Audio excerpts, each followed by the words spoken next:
lendo o comentário de João de William Hendrickson a partir do capítulo 21, comentários preliminares sobre o capítulo 21. Primeiro, a autoria.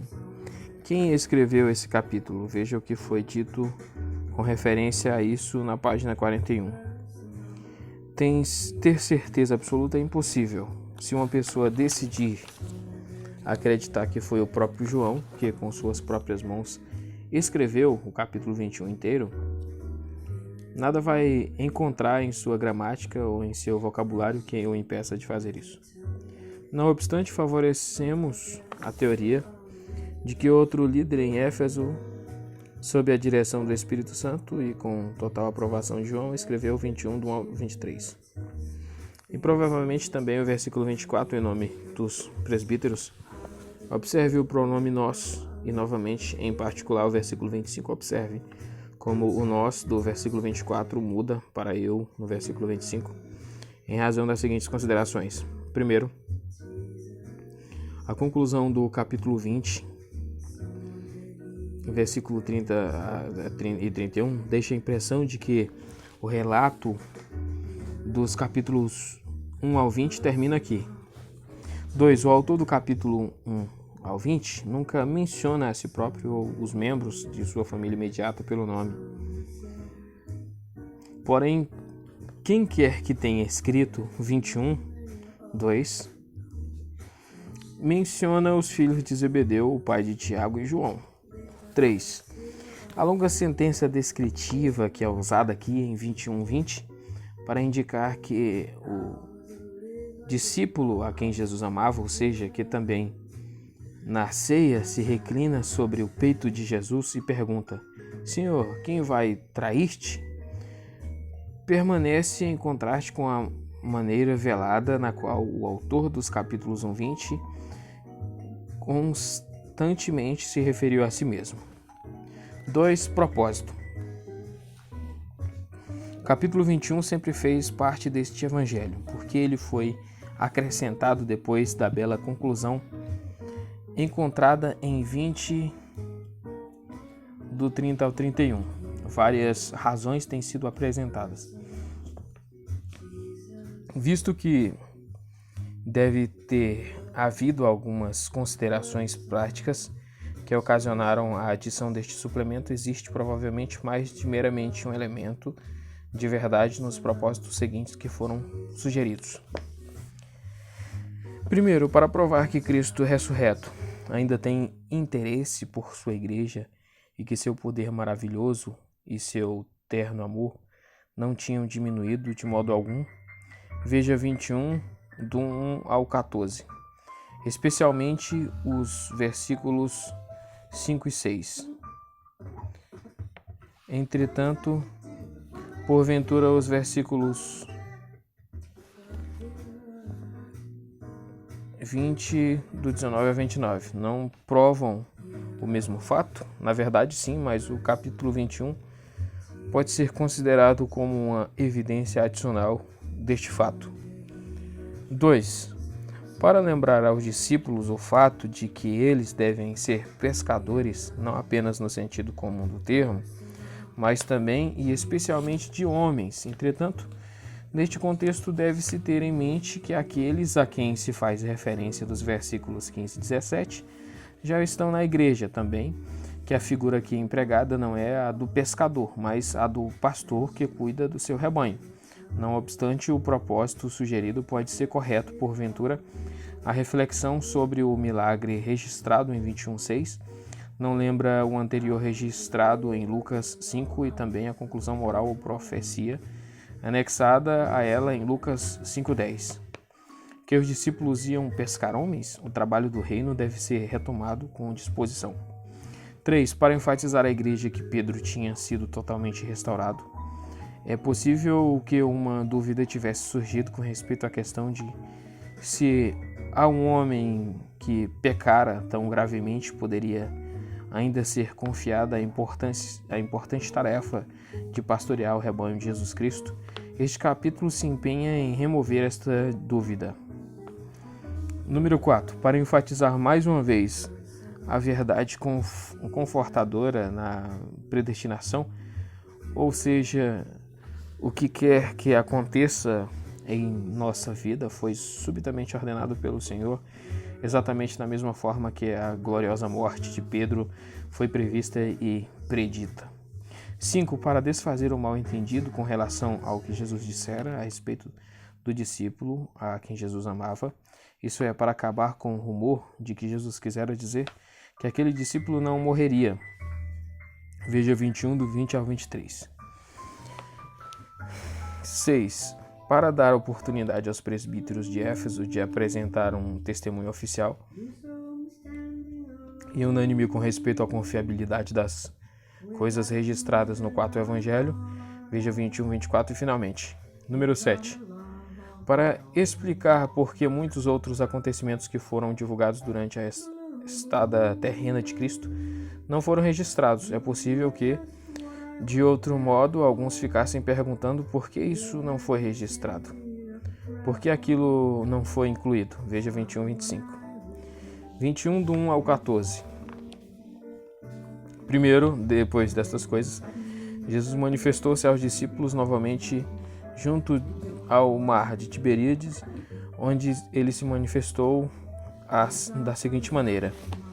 Para o significado de depois destas coisas, veja sobre 5.1, Jesus se manifestou, isto é, mostrou sua glória. Ele não apenas fez um súbito aparecimento físico, de modo que seus discípulos pudessem vê-lo, mas provou a continuidade de seu poder e amor, de sua majestade divina e sua eterna compaixão divina e humana, como as qualidades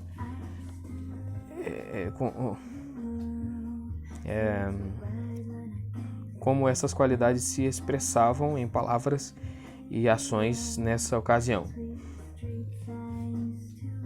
Em vista do contexto, é provável que a expressão manifestou-se deva aqui ser qualificada mais precisamente. Ela se refere aqui especificamente à revelação que o Senhor Jesus Cristo fez de si mesmo a seus discípulos quando ele se apresentou vivo depois de sua paixão por meio de muitas provas durante um período de 40 dias. Atos 1:3. O que temos aqui é um registro de um dos aparecimentos de Cristo pós-ressurreição, é o número 7 na lista. Veja também sobre 21:14.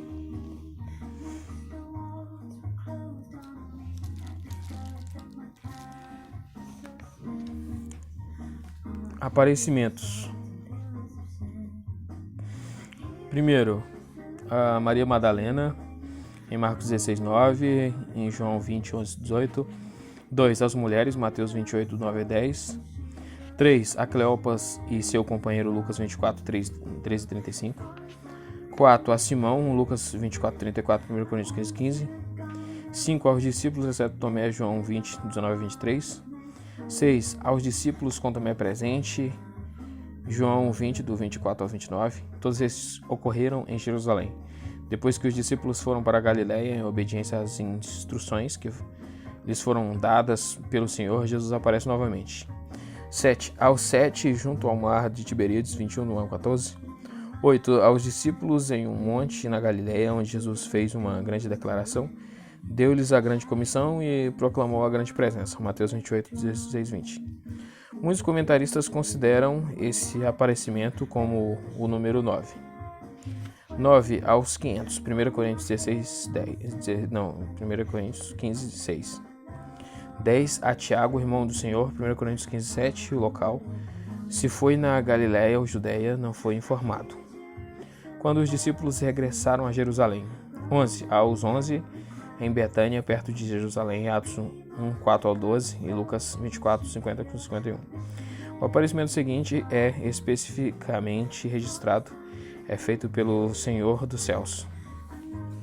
12. A Paulo, quando ele estava a caminho de Damasco, Atos 9:37. Pode ter havido muitos outros, quantos não sabemos, Atos 1:3.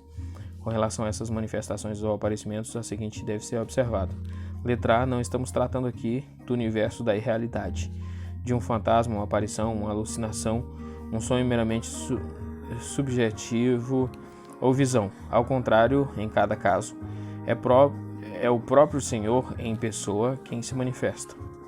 Letra B. A expressão manifestou-se é usada aqui em 21:14 para enfatizar a ideia de que Jesus não está mais habitando com os homens como anteriormente havia feito. Ele aparece de repente em cena e assim também desaparece, mas enquanto está com eles, eles o veem, embora nem sempre imediatamente, como seu Senhor glorioso e ressurreto. As palavras "ora, ele se manifestou" da seguinte maneira foram provavelmente acrescentadas porque o relato desse aparecimento, em particular, é bastante longo e circunstancial. 2. Estavam juntos Simão, Pedro, Tomé, chamado o Gêmeo, e Natanael, que era de Caná da Galileia, os filhos de Zebedeu, e mais 2 de seus discípulos. Não surpreende encontrarmos todos estes homens juntos aqui na Galileia. O Senhor havia prometido que encontraria os discípulos neste lugar. Mateus 28:7 e Marcos 16:7. Além disso, 4 dos 5 discípulos aqui mencionados estavam juntos desde o começo do ministério de Jesus. Estamos nos referindo a Simão, Pedro, a Natanael e aos filhos de Zebedeu, João e Tiago. Veja sobre 1:35-51. Nesta ocasião, André e Felipe estavam também entre aqueles mencionados. Seriam estes os mais 2 de seus discípulos, que agora reaparecem no final do Evangelho. Não sabemos quem eram estes 2. Que eles faziam parte dos 12 é bastante certo, que aqui em 21:2, a razão pela qual os 2 não são mencionados pelo nome é porque ainda não haviam sido apresentados no corpo principal do livro, capítulo 1-20. É bastante improvável e limitaria as possibilidades a 2 dentre 3 dos seguintes homens, Mateus, Tiago, menor, e Simão o Zelote, para a inferência a ser feita da menção aos filhos de Zebedeu. Veja as páginas 806 e 807. 3. Simão Pedro lhes disse: eu vou pescar. Eles lhe disseram: nós vamos com você. Pedro é homem de ação. Ele geralmente age antes que João faça. João geralmente entende antes que Pedro faça. Então João diz: eu vou pescar literalmente. Será que isso significa que Pedro vira suas costas?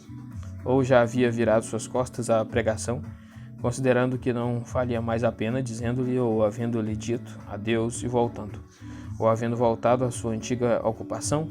Alguns dos melhores comentaristas, inclusive F.W. Groshade, são dessa opinião, enquanto outros, exemplo R.C.H. Lenski, parecem ridicularizar a ideia. Prova contundente não existe em nenhum dos casos. É certo que esses homens tinham de ganhar a vida e pelo menos alguns dos mencionados eram ou tinham sido pescadores por profissão, Mateus 4:18. Por outro lado, também é verdade que mais tarde Jesus enfatizaria e reenfatizaria que Pedro devia ser um pastor de homens.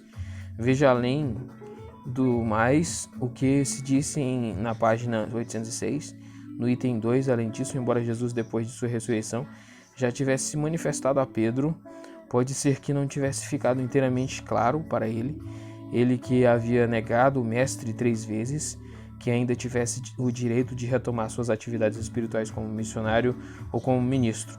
Portanto, a ideia de que Pedro, pelo menos por enquanto, tivesse desistido de suas atividades no reino e tivesse voltado à sua ocupação antiga, não pode ser inteiramente descartada, e pelo que diz 16:32, não parece que nessa decisão de retomar as ocupações antigas em tempo integral e desistir da ideia de se concentrar diligentemente nos trabalhos do reino, os outros tinham se juntado a ele. Veja sobre este versículo: os outros 6 discípulos estão prontos para seguir a liderança de Pedro. De fato, quando diz eu vou pescar, ele pode ter deixado implícito: quem vai comigo? Eles saíram e entraram no barco, mas aquela noite nada apanharam. Ainda que esses homens, depois de terem embarcado, provavelmente no barco de Pedro, tinham escolhido a hora mais apropriada para pescar, e quanto pelo menos alguns deles fossem pescadores experientes, eles labutaram e pelejaram a noite inteira, mas não pegaram nada. A história se repete. Será que eles se lembraram da experiência anterior que tiveram, a qual está registrada em Lucas 5, e seria o fracasso de toda uma noite, uma revelação do desagrado de Deus para com eles por terem negligenciado o trabalho do reino. Mas Deus ainda os amava, portanto, em sua providência amorosa, seu fracasso total seria tido o propósito de pôr em relevo a grandeza da dádiva que ele estava para providenciar. Versículo 4. Ora, quando o dia estava quase rompendo, Jesus estava de pé na praia, mas os discípulos não reconheceram que era Jesus. A expressão "o dia quase rompendo" enfatiza a frustração que esses homens sentiram por toda a noite longa e aparentemente infindável. Finalmente, a aurora estava quase raiando e eles não tinham pescado nada. Olhando para a praia, veem um homem. Era Jesus, mas não o reconheceram. Uma máquina com mecanismos fáceis.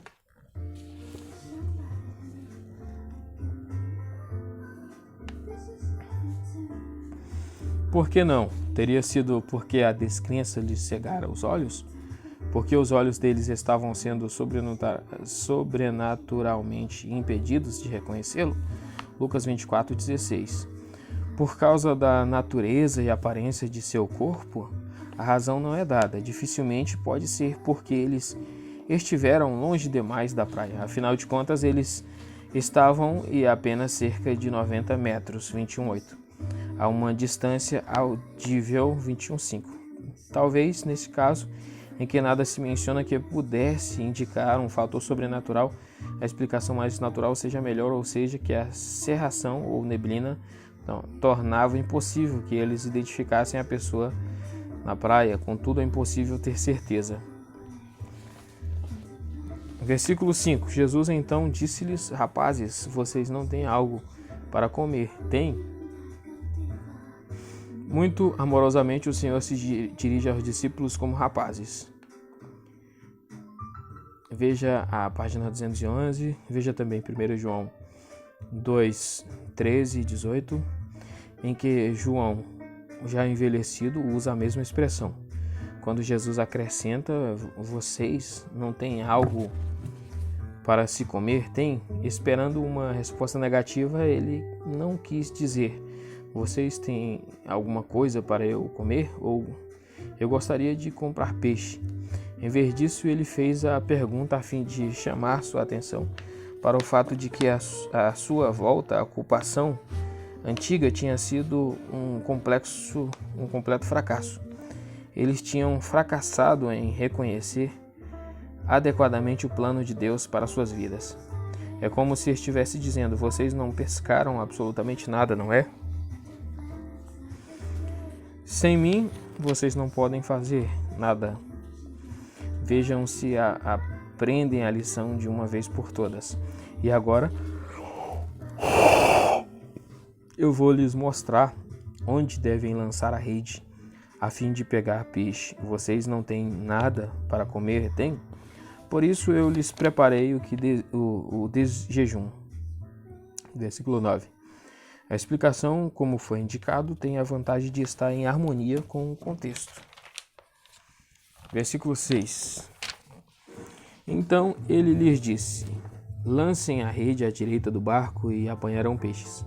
Os discípulos exaustos responderam a estranha pergunta: rapazes, vocês não têm algo para comer? Tem?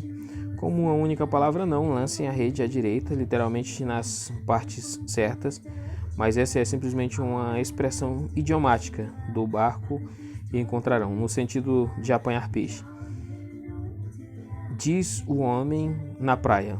Teria sido essa ordem que primeiro abriu os olhos de João, de forma que começou a conjecturar sobre o que seria o estranho? Teria ele se lembrado de uma instrução semelhante no início do ministério de Cristo, Lucas 5,4? Teria havido alguma coisa na voz do estranho, calma majestade, segurança, autoridade, que impressionou esses pecadores exaustos? Seja como for, eles obedeceram de imediato. Eles lançaram a rede e agora não eram capazes de puxá-la por causa do grande número de peixes. Pescadores experientes geralmente não aceitam instruções de alguém totalmente estranho. Pode-se imaginar que poderiam ter dito: "Você vai querer aí, a 90 metros distante de nós, em pé na praia, nos dizer onde lançar a rede?" É óbvio que é muito mais fácil para nós sabermos o que está acontecendo nos dois lados do barco para você aí de longe. Além do mais, nós somos pescadores, sabemos muito bem o que estamos fazendo. Portanto, o estranho não tem de nos dar conselhos não solicitados. Porém, eles não fizeram nada disso, nem ao menos começaram a objetar para depois mudar de ideia e obedecer. Eles nem ao menos dizem: "Toda noite nos esforçamos e nada pescamos, mas sob tua palavra lançaremos as redes." Lucas 5,5, nada disso. Em vez disso, profundamente impressionados com o tom incisivo da voz do estranho, eles obedeceram com prontidão militar. Então lançaram a rede do lado direito e imediatamente ela ficou cheia de peixes, que esses pescadores se esforçavam. Observe a ênfase do tempo imperfeito, mas não conseguiram puxar a rede para dentro do barco. Era um milagre. Jesus não havia criado todos esses peixes de repente, mas havia providenciado para que no momento adequado esse cardume estivesse no lugar certo para ser apanhado. E o propósito do milagre era abrir os olhos destes homens, fazê-los ver que sozinhos nada podiam fazer, e para fortalecer sua fé nele. Versículo 7. Então o discípulo a quem Jesus amava disse a Pedro: é o Senhor. E que dissemos em conexão com 21:3? Pedro geralmente age antes de João, mas geralmente João entende antes de Pedro. É ilustrado também neste caso. Ele que foi o primeiro a entender o significado das bandagens de linho e do lenço de cabeça. Foi também o primeiro a discernir que o estranho na praia era o Senhor. Imediatamente ele informa a Pedro a respeito dessa descoberta notável. João e Pedro aqui estão juntos novamente como sempre, em que a presença de João está implícita. Também os versículos 20 e 22 deste capítulo, depois de Atos 3, 1, 4. No reino de Deus, o homem de ação e o homem de visão se complementam. Para o significado de o discípulo a quem Jesus amava, veja sobre 3:23. Para o verbo amava, veja a nota 458. Então Simão Pedro, quando ouviu que era o Senhor, cingiu-se com sua veste de pescador, porque havia se despido, e lançou-se ao mar. Pedro, da maneira que lhe é típica, age imediatamente. A ideia de que ele já estava usando sua roupa de pescador e que agora apenas apertava o cinto à sua volta está em conflito com a cláusula que vem a seguir, a saber, porque havia se despido. Ao vestir sua roupa e amarrar o cinto, Pedro se preparou para pisar na praia e encontrar seu Senhor. Antes disso, a fim de facilitar seus movimentos durante a noite atarefada, porém frutífera, ele e talvez os outros também estava seminu, talvez apenas com uma espécie de tanga. Impetuosamente Pedro se lança ao mar, que, entretanto, a essa distância da praia provavelmente não era muito fundo. Ele está a caminho a fim de dar as boas-vindas ao seu Senhor. Não o encontramos de novo até que chegue na praia novamente e entre no barco. Versículo 8. Mas os outros discípulos vieram com o barco, pois não estavam longe da praia, apenas alguns 90 metros, puxando a rede cheia de peixes. Os outros discípulos, sendo menos impulsivos que Pedro, foram mais vagarosos em chegar, pois tinham permanecido no barco. Assim sendo, por meio do barco, que deve ter atracado pouco depois que Pedro chegou à praia, pois a distância era de cerca de 200 côvados ou 90 metros, eles chegaram à terra. A rede cheia de peixes foi arrastada atrás da embarcação. Então, quando chegaram à praia, viram ali umas brasas e em cima um peixe e também um pão. Foi uma belíssima cena que se apresentou aos olhos dos discípulos assim que alcançaram a praia. Em um contraste nítido com sua incapacidade de providenciar alimento para si mesmos, havia ali um braseiro no qual aquele que estava na praia preparara uma refeição simples de pão e peixe. Um bom argumento pode ser apresentado em favor da ideia de que, aqui no versículo 9, devemos traduzir como um peixe e um pão em vez de indefinido peixes e pão. Tradução essa que deve-se admitir também é possível.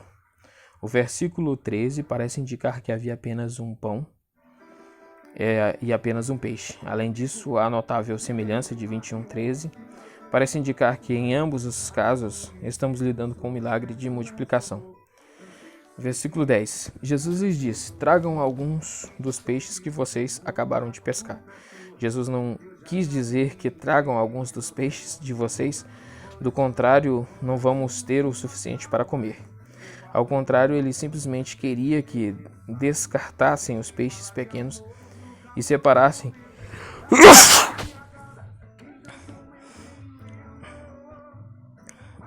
os peixes grandes, retirando-os da rede e deliciassem seus olhos com eles, a fim de que pudessem meditar na grandeza do milagre e suas implicações espirituais. 11. Simão Pedro entrou no barco e arrastou a rede para a terra, cheia de 153 grandes peixes, e, embora fossem tantos, a rede não se rompia. Da beirada do barco, Pedro desprende o topo da rede e, através da água, ele a arrasta na direção da praia, onde, com toda a probabilidade, com a ajuda dos outros, foi puxada para a praia. Quando os peixes grandes foram separados, eles foram contados. O total deu 153, certamente uma pesca das mais notáveis. Uma carga tão pesada de peixes poderia facilmente ter rompido a rede, mas no presente caso, o Senhor havia providenciado para que isso não ocorresse. 12. Jesus lhes disse: venham, comam. De um milagre, o relato agora prossegue para o seguinte: embora o propósito dos dois seja essencialmente o mesmo, como os homens estavam cansados e famintos, Jesus nesse momento os convida para uma refeição. Nenhum dos discípulos ousava. Observe a força do tempo imperfeito aqui. Eles nunca chegaram ao ponto de fazer isso. Perguntar-lhe: quem és tu? Porque sabiam que era o Senhor. Eles estavam dominados por reverência em sua presença e também absoluta e intimamente convencidos a respeito da identidade do homem na praia para ousar falar perguntas e extrair informações dele sobre este assunto. Eles sabiam que era o Senhor, o Mestre ressurreto e glorioso. Versículo 13. Jesus veio, tomou o pão e lhes deu, e de igual modo o peixe. O significado dessa afirmação foi sugerido na página 811. É importante ter em mente que o Senhor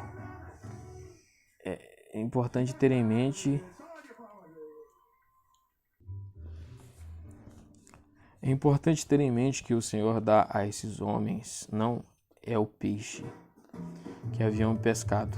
Ele mesmo lhes prepara o desjejum, o que misteriosamente é multiplicado de maneira que um pão e um peixe, em ambos os casos o original tem um artigo definido, são suficientes para uma refeição para todos estes homens.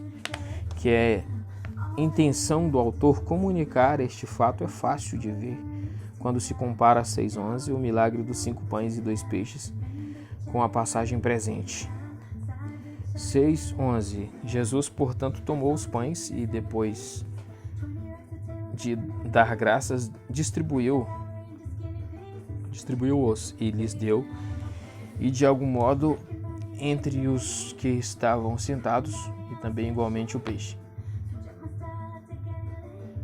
21:13. Veio Jesus, tomou o pão, os peixes, tanto quanto eles quisessem.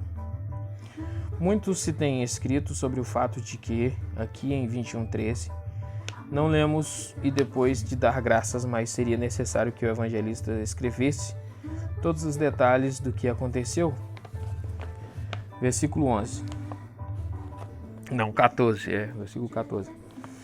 E essa foi a terceira vez que Jesus se manifestou aos discípulos depois de haver ressuscitado dentre os mortos. Para o significado do verbo manifestar-se, veja sobre 21 e também a nota 446.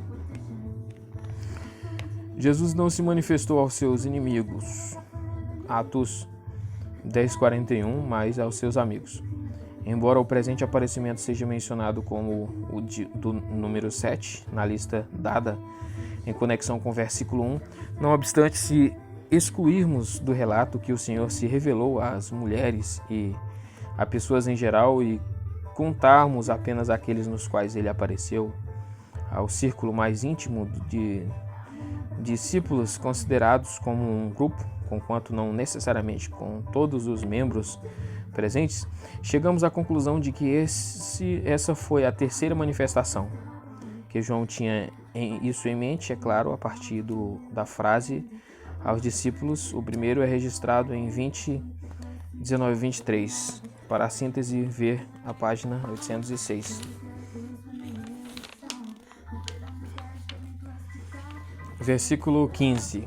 Ora, quando tinham terminado de comer, Jesus disse a Simão Pedro: Simão, filho de João, você me ama mais do que estes?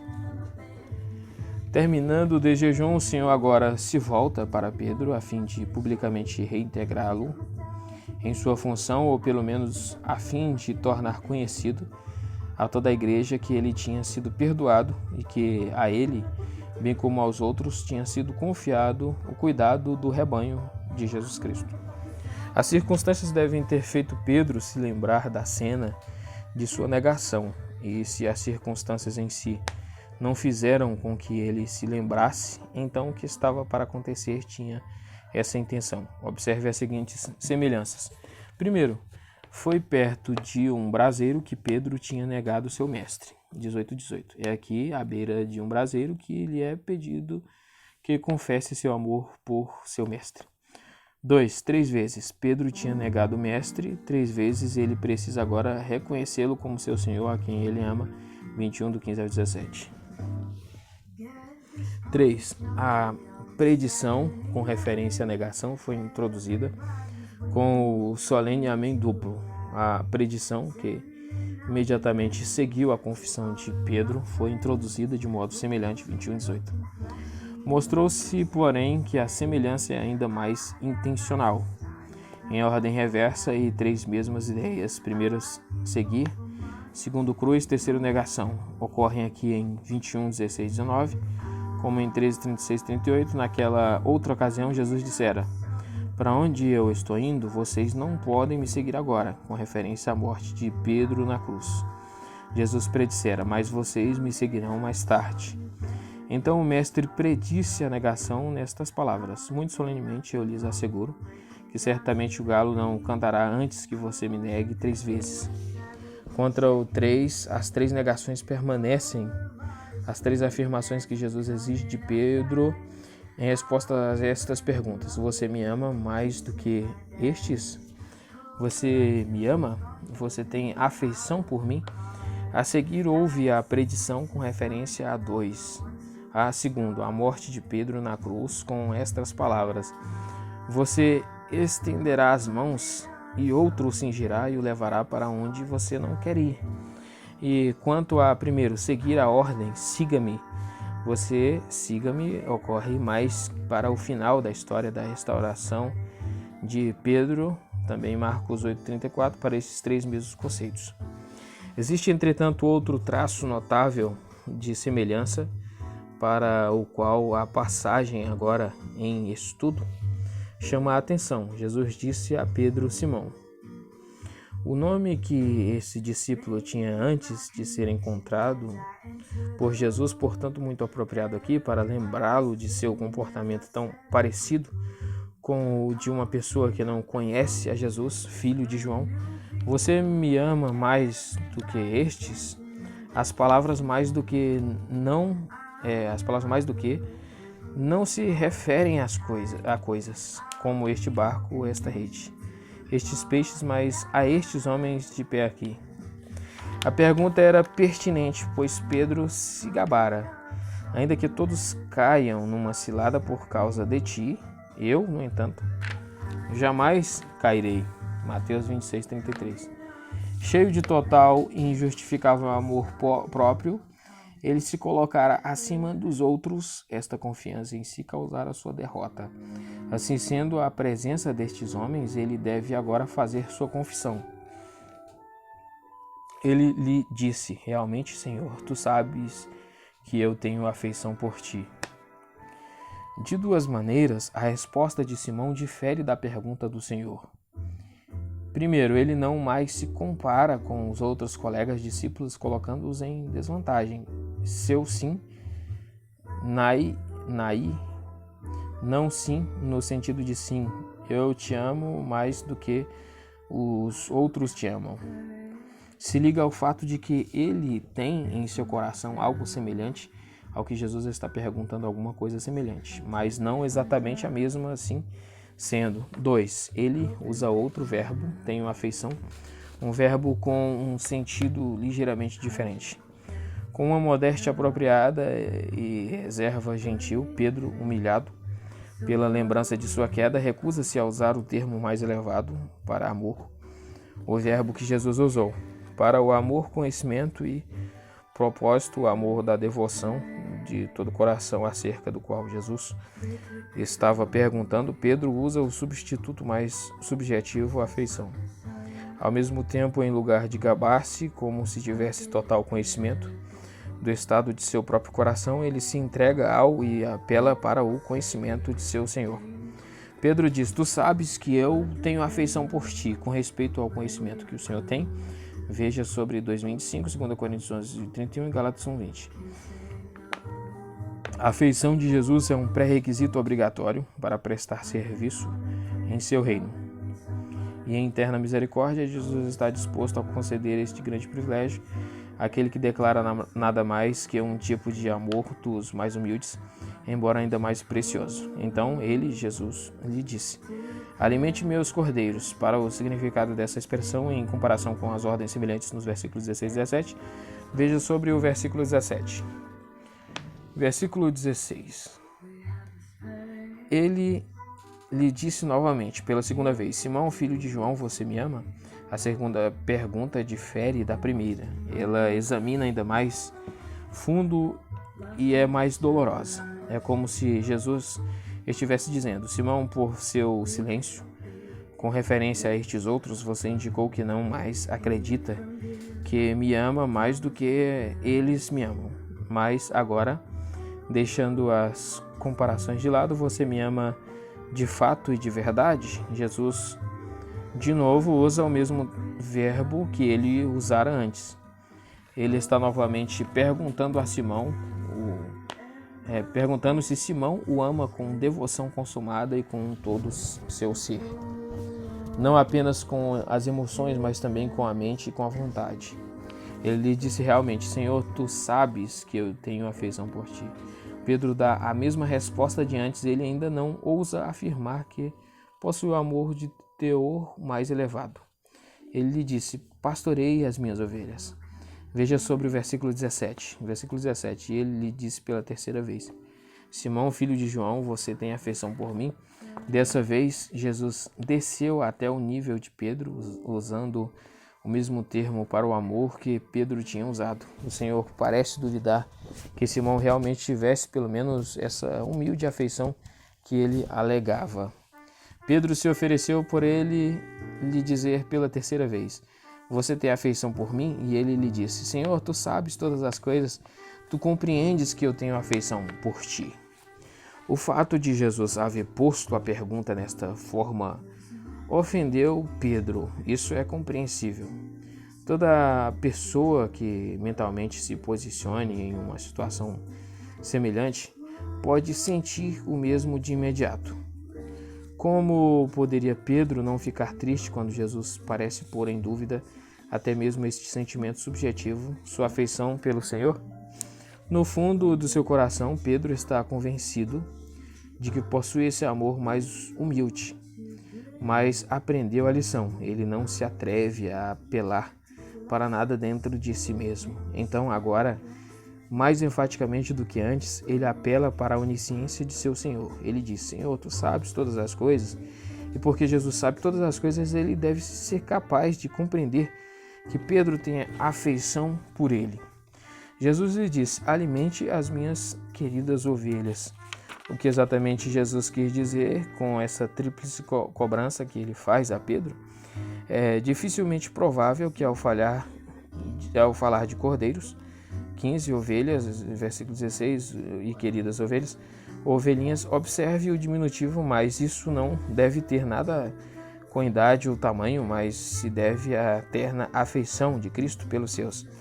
Ele tivesse em mente grupos diferentes dentro da igreja, por exemplo, crianças pequenas, adultos e jovens, a noção de que Jesus se refere aos grupos por faixas etárias não é mais razoável do que a crença de que na alegoria do bom pastor, 3 diferentes grupos de pessoas sejam indicados por ladrões estranhos e mercenários.